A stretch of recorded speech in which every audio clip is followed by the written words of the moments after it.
On your Friday episode of Locked On Raptors, at long last, the Raptors seem to have a whole lot of dudes who can play. But which dudes will play and how much, plus more on a Friday mailbag, all coming up. Thanks for hanging.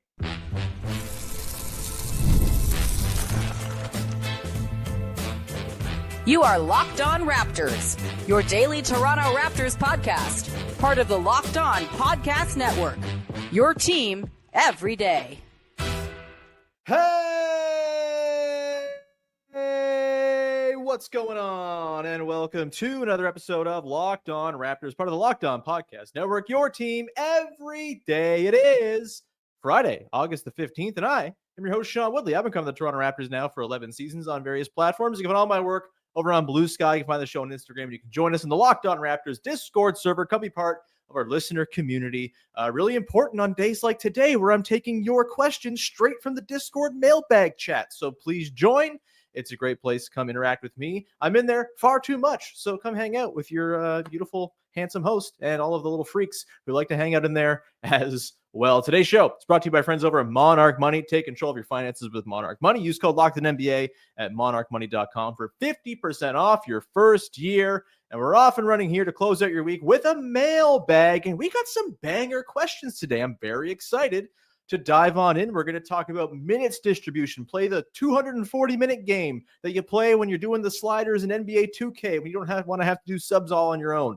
We're going to talk about who's going to lead the team in scoring. What's the order of scoring importance going to be on this team? We'll talk about big men. We'll talk about draft guys who should have been taken by the Raptors, and a whole lot more as we close things. I'll have some fun at the end of the show, too. Maybe veer a little away from Toronto Raptors basketball and talk about the other Toronto sports team that rules right now, the Toronto Blue Jays, a little bit. That'll all come up later in the show. Let's get to our first question. And shout out today, my Discord nemesis, Cause, was actually pretty good at coming up with questions. He's got two good ones here on the show that will be featured today. The first one is play the 240-minute game. Assuming there's a fully healthy team, how does Darko Rajakovic distribute minutes among all the newfound depth? Yeah, it's kind of a brave new world here for the Toronto Raptors. You think back to the later stages of the Nick Nurse era, even the start of the Darko Rajakovic era. This was a team that basically had, at any given time, 5 to 6 good players who were playing a whole lot of minutes. 30 plus minutes, 35 plus minutes, in some cases flirting with 40 minutes. If you were Fred VanVleet or Pascal Siakam during the peak of Nick Nurse's end of Raptors tenure mania. And the Raptors, I think this year are going to probably roll out a way more balanced minutes distribution than they've had in the past. Part of it will be because, there are some injury concerns that you want to manage. But I also just think with the way this team is going to stagger lineups, as we've talked about ad nauseum since I got back a couple weeks ago, I think it's going to be one of the stories of how this team plays this year is they're going to mix and match starters with bench guys. There are a lot of bench guys who I think they want to get minutes for developmental purposes. There are a lot of good players in the starting five who are paid handsomely, who are going to want to play, who the Raptors are going to want to play. Each of them is going to want little pockets of the game to kind of operate and run the show. So I do think there will be some pretty good balance to how this is all played out here by Darko Rajakovic. I doubt we're going to see anyone playing north of like 34 or 35 minutes a game unless things start to get serious and they're in, a playoff race and you start to tighten the rotation. But over the course of 82 games, I think it is going to be a pretty balanced and even minutes distribution. Let's get into it. I think for me, Scotty Barnes will probably lead the team. He's the most important, overall player. I know I said yesterday, Emmanuel Quickley is the most important player to kind of making the team function. That's true. But Scotty Barnes is the best player on the team, all things being equal. And what he does for the defense, what he does to grease along the offense with his finishing and playmaking, and what I think is probably going to be his best finishing season, getting to work off of other creators in a way he hasn't really gotten to in the past. I think it's going to be, about 34 minutes a game for Scotty Barnes, leading the way for the team, but not overly taxed. He's not going to play 40 minutes a night. I think there's going to be ways to get him breaks and still have functional lineups on the floor, which is a big deal.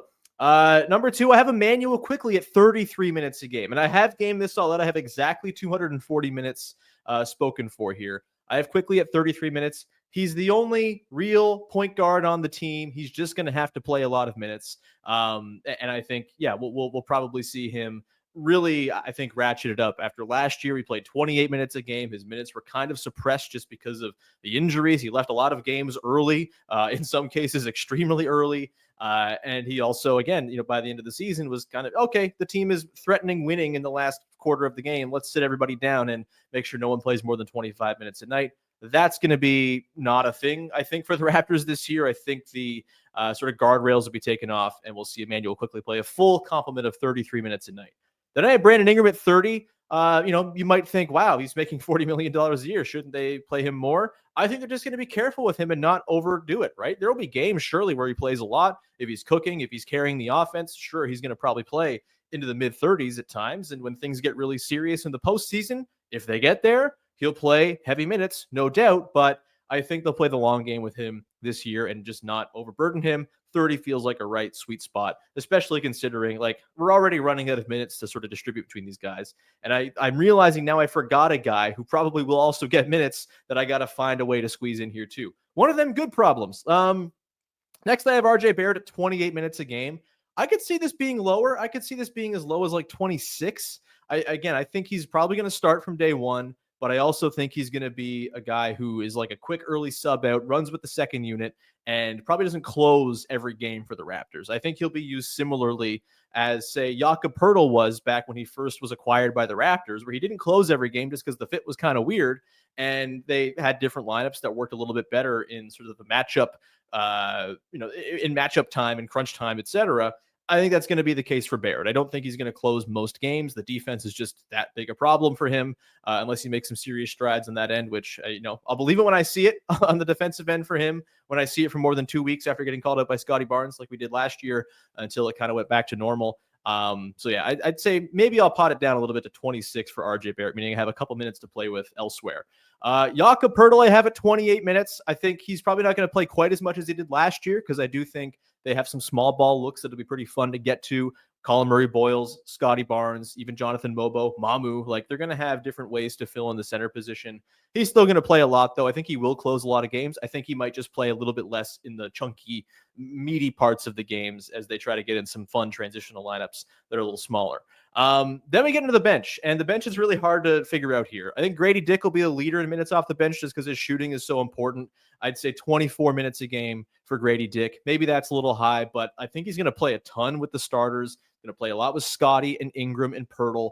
And I think he's just going to be this sort of like additive thing where you have a lineup where it's like, spacing's a little clunky. All right, Grady Dick can go right into that lineup and add some gravity, add some off-ball juice, and just kind of make it function a little better. I mean, the Raptors offense functioned significantly better on a points per 100 basis when Grady Dick was on the floor versus when he was off last year. Even during his times of struggle, he just is a guy who greases better offense. And so I think he leads the team in minutes off the bench. I'd say 24 there. And we're already running out of minutes here big time.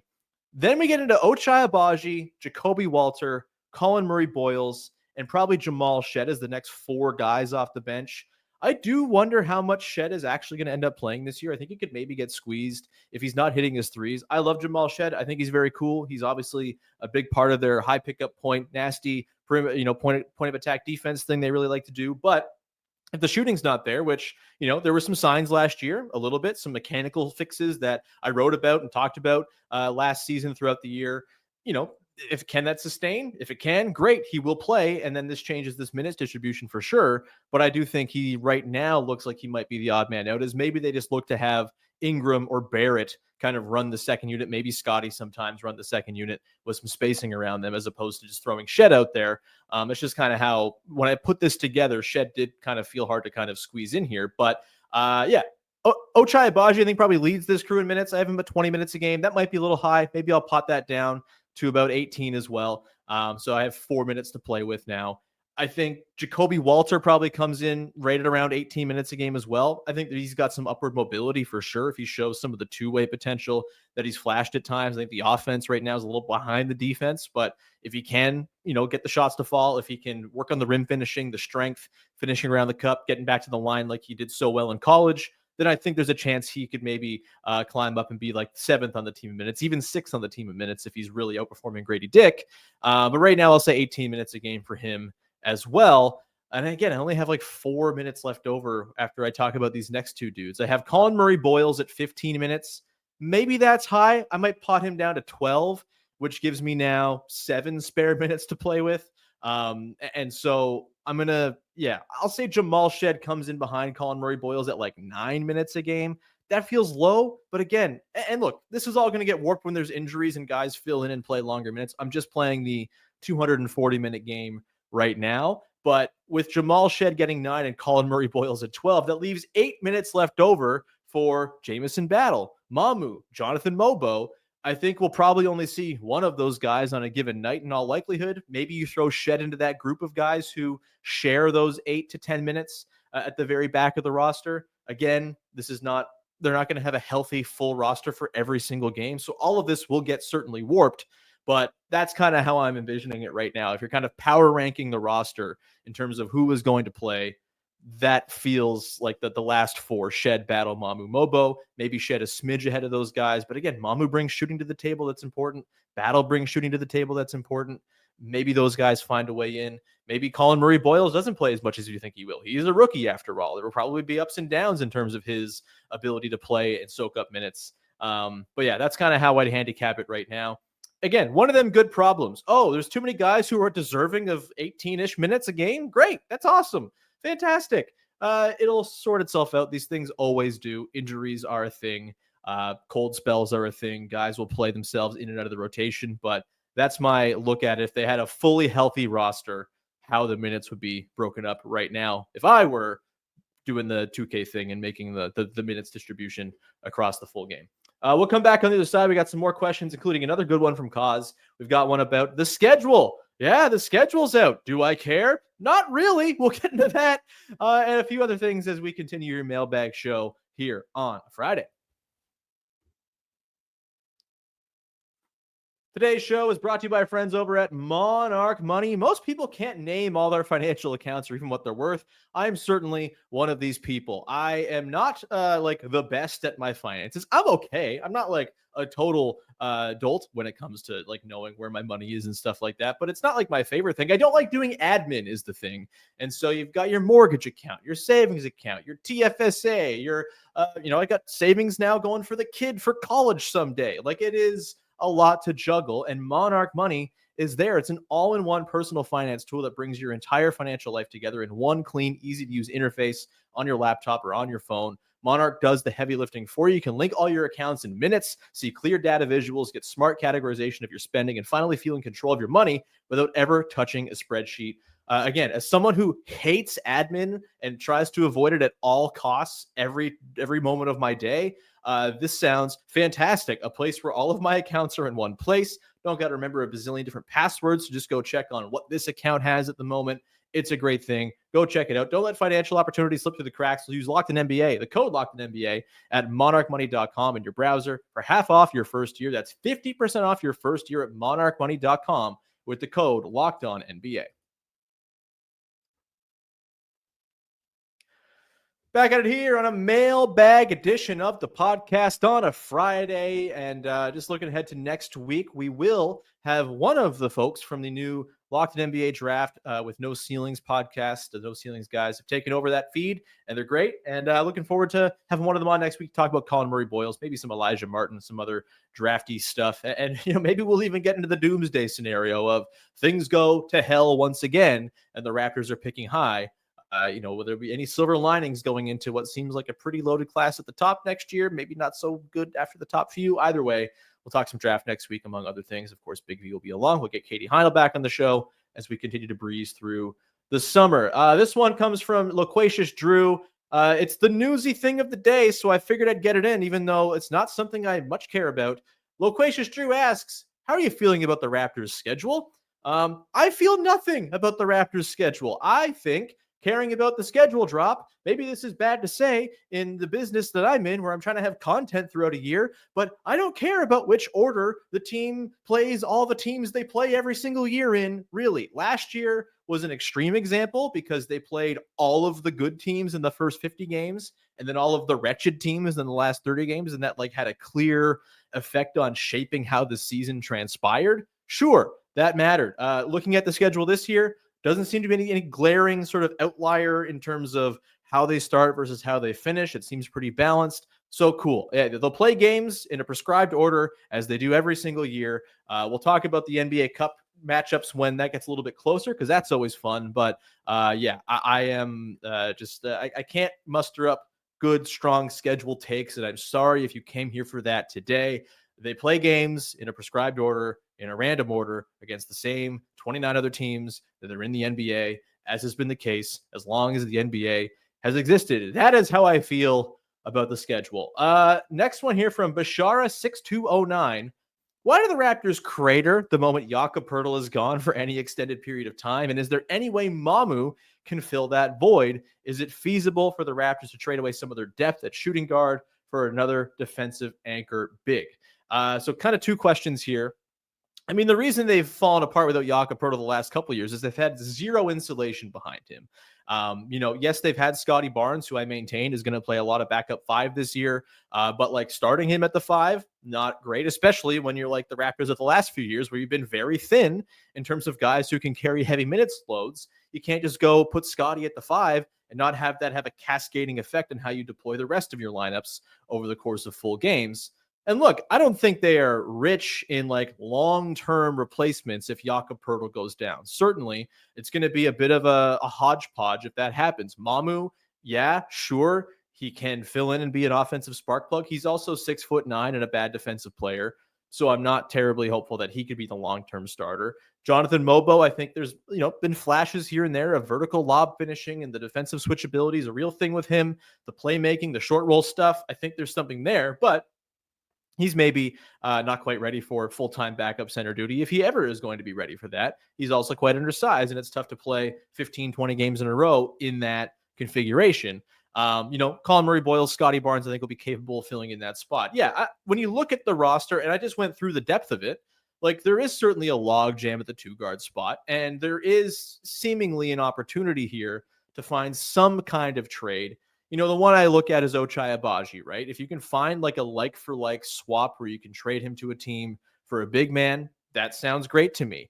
This is also a thing I've thought about with RJ Barrett. If you are going to move RJ Barrett, which all signs point to, as we've talked about, the Raptors not being the team that is going to pay him his next contract, if they're trying to move off of him while his value is, conceivably as high as it might be coming off a year where he averaged 21, 5, and 6 or whatever it was, going into a year where he's maybe going to have a lesser role. I think there is a case to be made that, an RJ for even like a less talented but better fitting backup big man type would make a lot of sense. A guy I've had my eyes on is Daniel Gafford with the Dallas Mavericks, now that they have Derek Lively and Anthony Davis and Cooper Flagg kind of loading up that front court. Maybe there's less of a need for a backup five, or maybe they just plan to play Cooper Flagg at the 3 and Anthony Davis at the 4 and roll Lively and Gafford as a platoon big man duo. And maybe they don't want to move Gafford, but he did just sign that contract that pays him about $20 million a year. The salary matching would be quite easy if you wanted to pull something off with the Mavericks. But yeah, again, I'm of the mind that backup centers aren't all that important. Of course, then if your center goes down, it's like backup quarterbacks, right?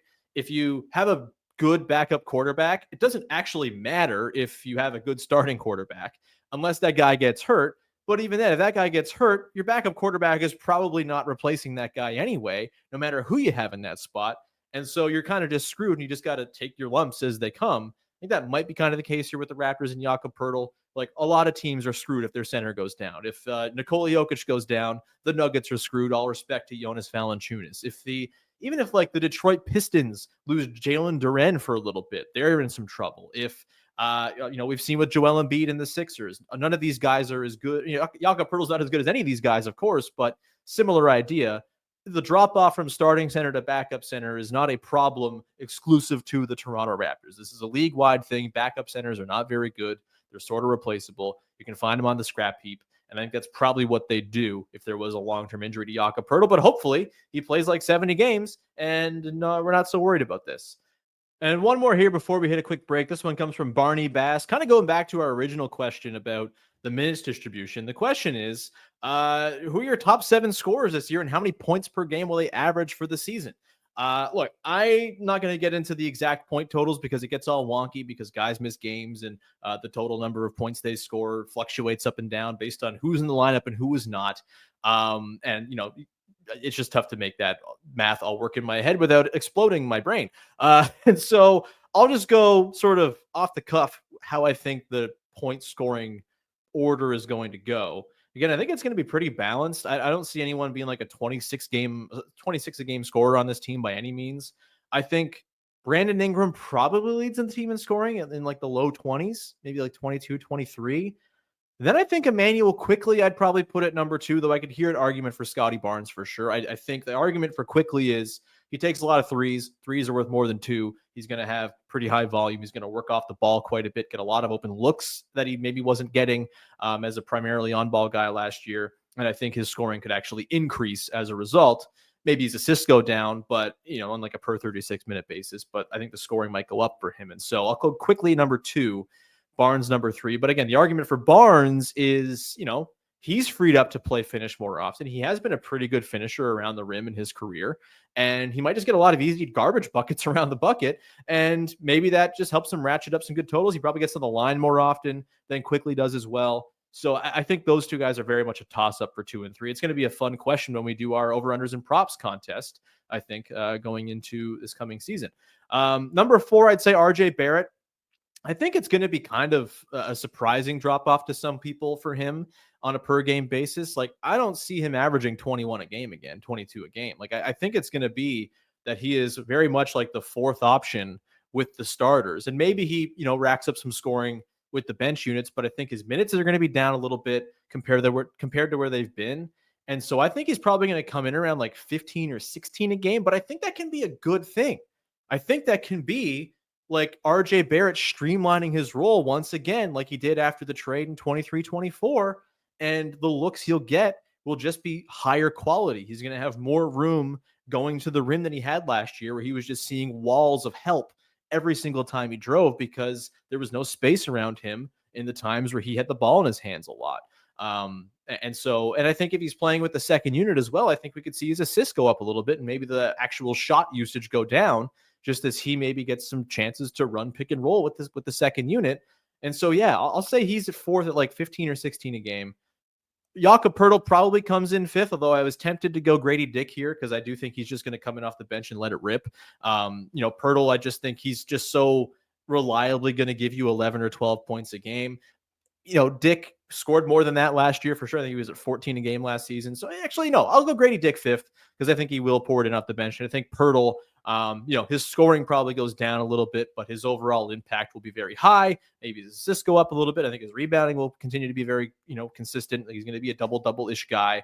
So maybe it's like 11 or 12 a game for him, 13-ish for Grady Dick. But then you start like getting up to, we're already near like 100 points between these 6 guys. And, you're probably going to average like 110 points a game. Where are all the other points coming from? Obviously, again, injuries happen. Guys ratchet up their totals because their role changes when they fill in for guys who are hurt, all of that. But it's again, one of them good problems of figuring out where the points are going to be.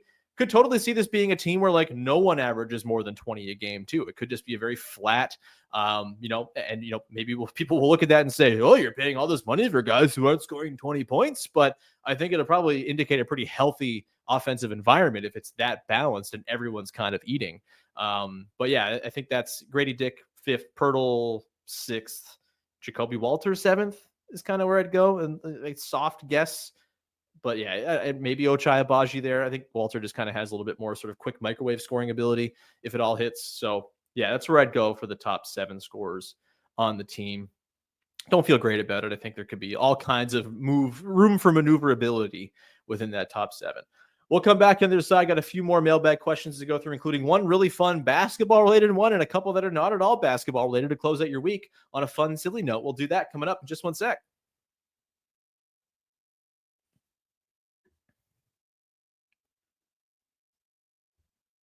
Wrapping up the mailbag here on a Friday, middle of August, baby. And so we have ourselves an extremely August question to close off the basketball portion of today's proceedings. And once again, comes from Cause with a really good one. The greatest contributions, Cause, a guy who has been on this podcast before, having won the fantasy league that we do for the podcast every year. This is his greatest contribution to the show, I think. this question in particular. The first one was pretty good too, although kind of chalk. This one, can we get a starting five of the dudes the Raptors should have taken in the past 25 years in the draft? I'm talking clear mistakes, not we should have taken Jokic instead of letting him fall to 46 or whatever. Great question. I think there are some guys on here that are going to be pretty obvious answers to some, and there will be others that are a little less obvious. Let's go first with the most obvious one. 2004, the Raptors take Rafa Arujo at number 8. And Andre Iguodala goes number 9 to the Sixers. They should have taken Andre Iguodala. He would have been an absolutely perfect fit. Then with Vince Carter and Chris Bosh, like, does that convince Vince Carter to stay if they take Iguodala instead of Rafa? Maybe. Do they have Vince Carter, Iguodala, and Chris Bosh ruling a not very good Eastern Conference for a few years? Maybe. Bad pick. Rafa Arujo. Not very good at all. Easy. That's the clear, like, number one guy penciled in. I guess written in pen on this starting five. Then we have 2005. Danny Granger goes one pick after Joey Graham. I think it was one pick, or it was, I think it was directly after Granger went 17th to the Pacers. Joey Graham went 16th. Joey Graham's going to figure it out one of these years, but he hasn't yet. And Danny Granger very much figured it out for a good long run there. Got hurt, obviously, near the end. But I think he's a very obvious second choice here. Someone who I think is in the minds of Raptors fans quite a bit, thinking back to that draft in 2005. Iguodala, Danny Granger, Chris Bosh, Vince Carter, and, insert point guard here. Man, that would have been a lot of fun in a not very good Eastern Conference during the 2000s. My childhood would have been so much more enjoyable. The next one, a more recent one, and there aren't many of these recently because the Raptors, I think, have been pretty damn good at drafting over the last 10, 12 years. But 2021, obviously, Desmond Bane over Malachi Flynn is how they should have gone with that 29th pick. And you can go back. I said this on draft night. They should have taken Desmond Bane over Malachi Flynn. I was not a huge Flynn guy in the draft. I know Bane was a little bit older, but man, he just seemed like he was going to be a good basketball player. That one stings. It really stings. Flynn was also kind of older too, so it's not like they took the young, sort of talented prospect guy with upside. It was, no, let's take this 6-foot point guard instead of this bowling ball man who is like gonna be a good NBA player. Tough stuff. Desmond Bane, third on my list. The next two I think are either, sort of maybe against consensus, guys who maybe other people would have taken someone else over the guy the Raptors ended up taking, or one that I think maybe just no one has thought of. 2006, Andrea Bargnani goes number 1. We all didn't like that very much, did we? No, it stunk. And I think the sort of consensus is, well, LaMarcus Aldridge went number 2. That should have been the guy. And yeah, Aldridge went on to have the best career of anyone in that draft year for sure. He might be a Hall of Famer, fringe Hall of Famer. I don't know. He was very good. I am of the mind that even though his career was cut short by injury, Brandon Roy should have been the pick at number 1. And look, I was like dumb in 13 when this draft happened. I liked Brandon Roy more than Aldridge. I liked Rudy Gay more than Aldridge. So we get some things wrong. It's fine. But I remember wanting Brandon Roy quite a bit. And Brandon Roy, through the first 4 years of his career, you could argue was like a top 10 player at his peak in the NBA. He made a second-team All-NBA, a third-team All-NBA, 3 All-Star games. He won Rookie of the Year right out of the chute.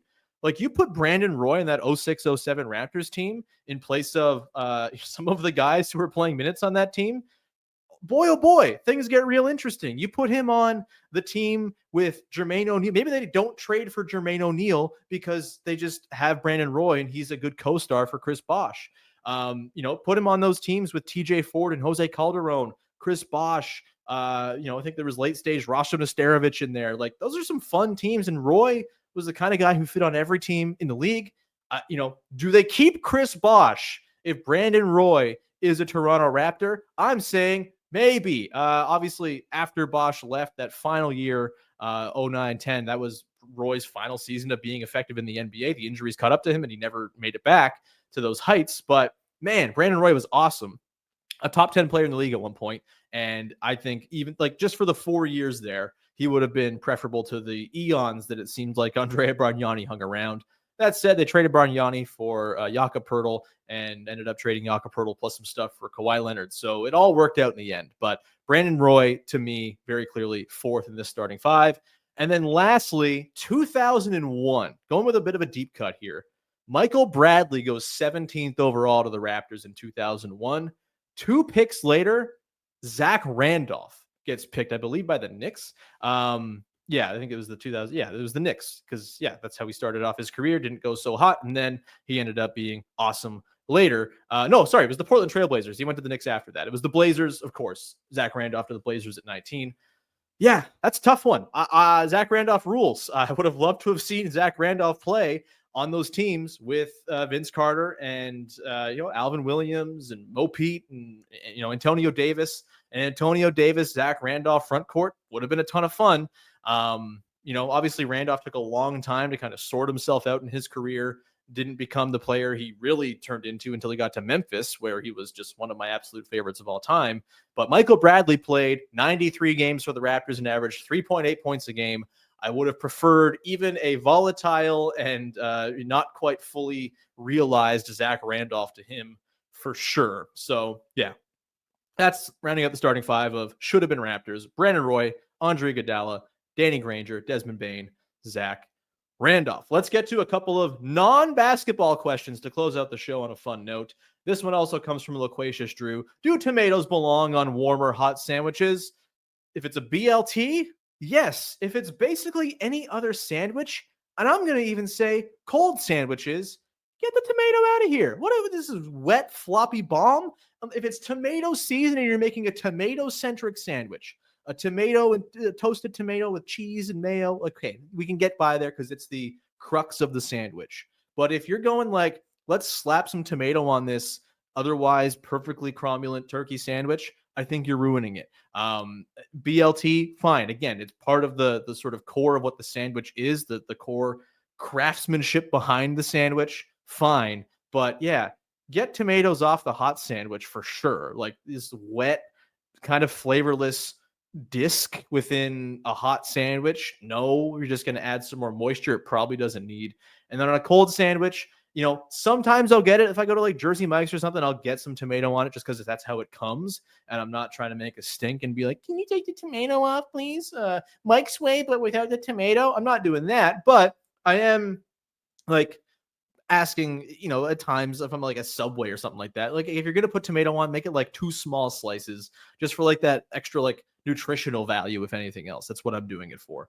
Otherwise, yeah, tomatoes on sandwiches. I'm like a person who likes basically all foods. I'm not going to turn my nose up at a sandwich where there's tomato, but if you're crafting your own sandwich and putting tomato on it, if it's not like a tomato-based sandwich in its conception, I think you're doing yourself a disservice. Here's an idea. Do pickles, do cucumber, and do some like banana peppers instead. I think all 3 better served on a sandwich than tomatoes are. Last question here, and it's fitting considering if you're watching on YouTube, you see my attire for today's show.